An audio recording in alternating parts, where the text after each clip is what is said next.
बिस्मिल्लाहिर्रहमानिर्रहीम। अस्सलामु अलैकुम वरहमतुल्लाहि वबरकातुहू।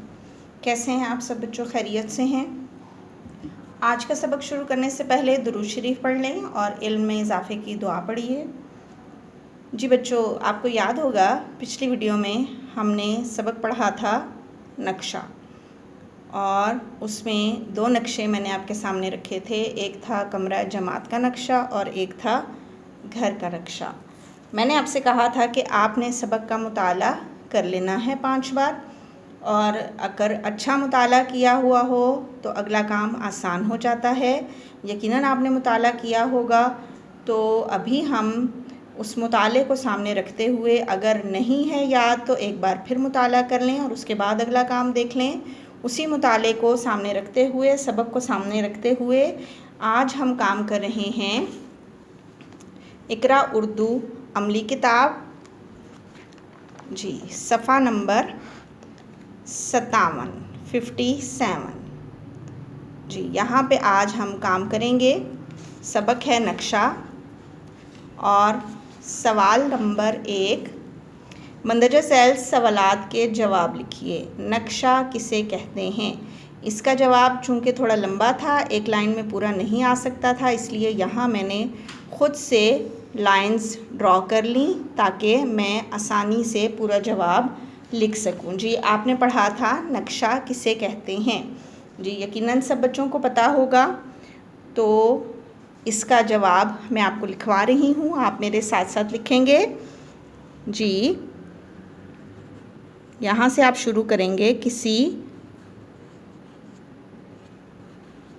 हमवार सतह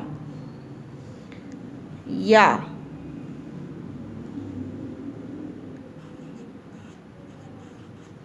कागज़ पर ज़मीन के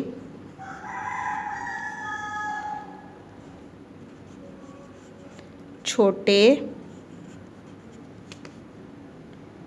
या बड़े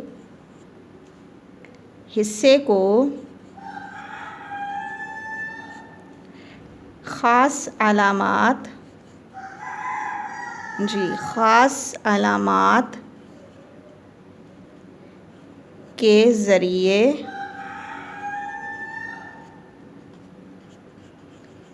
दिखाने को नक्शा कहते हैं। जी आंसर थोड़ा लंबा था इसका, इसलिए मैंने लाइंस भी ड्रॉ की और यहाँ तक बमुश्किल हमारा आंसर पूरा हो गया। जी नक्शा किसे कहते हैं?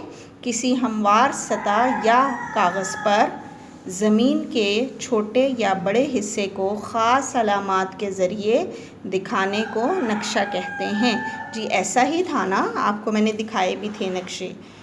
जी सवाल नंबर 2, क्या हम अपने कमरे का नक्शा बना सकते हैं? जी बताइए, क्या आप अपने कमरे का नक्शा बना सकते हैं? जी बिल्कुल सही। हम यहाँ पे सिर्फ क्या को कट करेंगे, उसकी जगह लिखेंगे जी हाँ। बाकी आंसर वही सवाल के अंदर से हम अपने कमरे का नक्शा बना सकते हैं। आखिर में ख़त्मा का निशान लगा दीजिए। जी अगला सवाल, हमारा मुल्क ज़मीन के जिस बड़े हिस्से में है उसे क्या कहते हैं? आपने सबक पढ़ा था ना, उसमें वाज़े तौर पर ये दिया हुआ है, याद है आपको? जी बिल्कुल, सवाल के अंदर से ही हम जवाब लिखेंगे। हमारा मुल्क ज़मीन के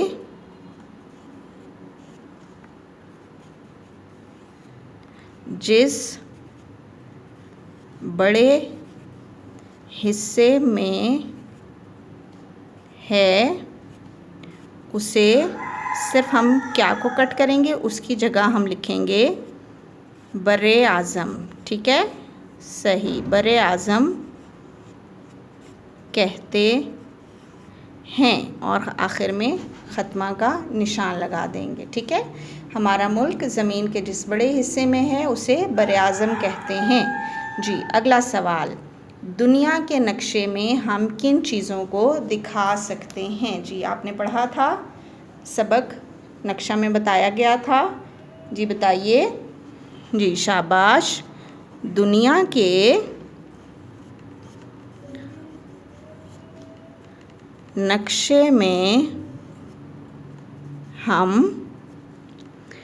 किन चीज़ों को कट कर देंगे, उसकी जगह हम आंसर लिखेंगे ज़मीन और समंदरों को दिखा सकते हैं। जी, सवाल के अंदर से ही हमने जवाब मुकम्मल कर लिया।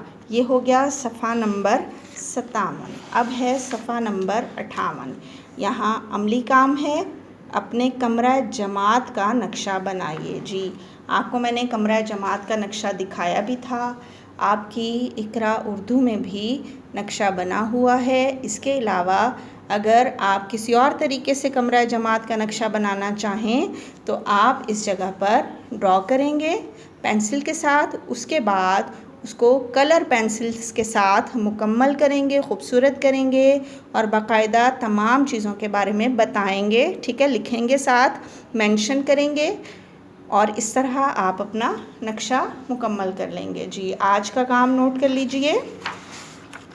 इकरा अमली किताब सफ़ा नंबर 57 और 58, इसको आपने मुकम्मल कर लेना है।